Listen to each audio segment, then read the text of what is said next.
और मैं पौराणिक थी टोटल। और जो आर्य समाज की तरफ आने का जो मेरा उद्देश्य था वो ये था कि जो हमारी जो आने वाली पीढ़ी है उसको कुछ हम ऐसा देके जाए जो आगे तक ले जाए। जैसे कि संस्कार खत्म हो चुके हैं, कहीं नहीं है, हम बच्चों को सिखा भी नहीं पाते। देखिए एक सिर्फ आर्य समाज है जो बचपन से ही आपके जो 16 संस्कार आपने सुने हैं उसकी तरफ आपको ले जाता है।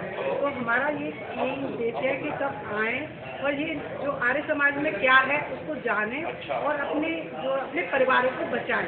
जैसे जो आज जो दुर्गन आया है, अगर वो आर्य समाज आता तो दुर्गन नहीं आता। तो उसमें इस तरह से बताया जाता है कि एक साथ हम जुड़ के कैसे चल सकते हैं, अपने विचारों का आदान प्रदान कैसे कर सकते हैं, और इसी उद्देश्य के साथ इसको हम आगे बढ़ा रहे हैं। तो कि हम लोग ये चाहते हैं कि सभी लोग जुड़ें। आर्सना दबकेश कमलानगर प्रधान हूँ।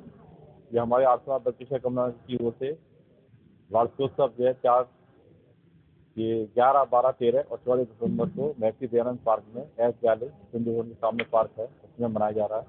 इसमें हम 4 दिवसों में 5 कुंडी यज्ञ और वेद कथा का आयोजन करते हैं, जिसमें बहुत ही उच्च कोटि के विद्वान इसमें हम बुलाते हैं। तो सभी हमारा क्षेत्रवासियों से अनुरोध है कि इस कार्यक्रम में अधिक से अधिक संख्या में आए, जिसमें बहुत ही सुंदर आपको वेद कथा सुनने को मिलेगी। आर्य समाज सनातन धर्म के प्रचार प्रसार के लिए लगा हुआ है और हमारा आर्य दबकेश कमलानगर पिछले 68 सालों से इस तरह के वार्षिकोत्सव के अवसर पर ये यज्ञ और वेद कथा का आयोजन करता है। इसमें 2 दिन की प्रभात फेरी का भी आयोजन किया गया है। कल भी हमारी प्रातः 7 बजे से प्रभात फेरी निकलेगी। तो सभी क्षेत्रवासियों से अनुरोध है कि इस कार्यक्रम में आए और अधिक से अधिक जो है हमारे विद्वानों के विचारों को सुनते हुए धर्म लाभ प्राप्त करें। पालसी है, मैं आर्य समाज कमलानगर का प्रचार मंत्री हूँ। हमारे यहाँ यज्ञ के कार्यक्रम अधिकतर होते रहते हैं।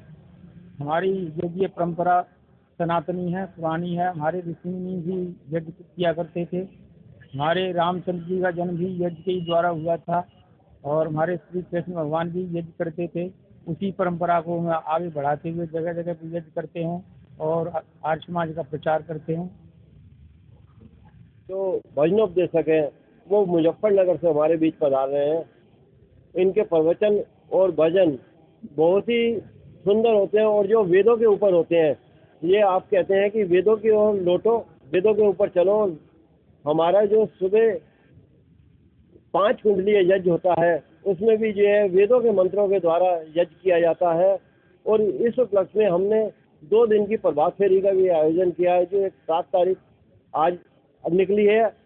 8 और 9 तारीख 2 दिन का प्रभात फेरी का आयोजन किया गया है, जिसमें सब लोग बढ़ चढ़ के भाग लेते हैं और वहाँ के क्षेत्रीय वासी और सभी आर्य समाज के लोग आर्यजन इस प्रोग्राम में भाग लेने के लिए हर साल लालायित होते हैं कि ये प्रोग्राम कब हो और हमें जो सुनने को मिले।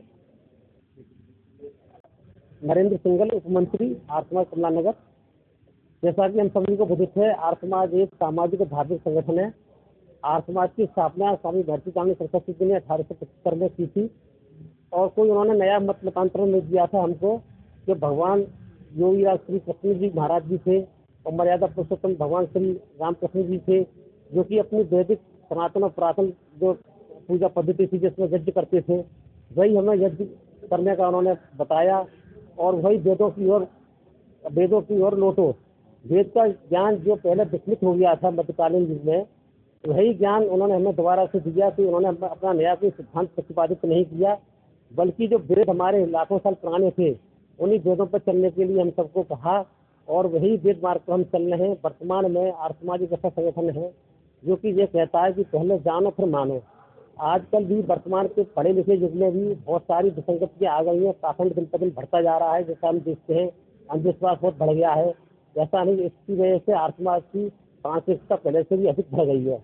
मेरा सभी से निवेदन है कि जो कार्यक्रम हमारा आगामी 4 दिन का हो रहा है उसमें सभी बढ़ चढ़ कर हिस्सा लें और अधिक से अधिक अपनी सहभागिता करें, जिससे कि अपने जो मन मस्तिष्क पर जो कि अंधविश्वास और जो पाखंड और जो अपना भटकाव जो आ गया है उस सबसे हमको निजात मिल सके। आर्य समाज एक ऐसा मंच है, ऐसा प्लेटफार्म है जहाँ पर सत्य की बात होती है और ज्ञान की बात होती है। सभी का बहुत धन्यवाद।